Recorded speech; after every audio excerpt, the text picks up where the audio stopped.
İblis insanı məyus eləmək üçün çalışır. Heç vaxt məyus olmayın. Harda məyus oldun, orada artıq hər şeyin dayanacağı yerdir. Ondan sonra tənəzzül başlayır, aşağı getməyə başlayır.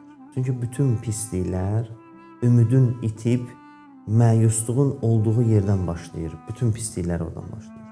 Bir insan, məsələn bir xanım ya bir kişi ailəsi üçün fədakarlıq eləyir, zəhmət çəkir, deyir yaxşı olacaq, düzələcək. Yox, bu dəfə olmadı, gələn dəfə yaxşı olacaq. O an ki, artıq ailəsi ilə bağlı ümidi bitdi onun, ümidi qutardı ki, yox, bundan sonra da yaxşı olmayacaq. Ümid bitdi, o məyusluq ki, gəldi, o ailə dağılmağa məhkumdur, dağılacaq. İstənilən şeyi saxlayan ümiddir. Ümid qutardısa, o şey qutardı. Məyusluq bir yerə gəldisə, orada həyat dayandı deməkdir.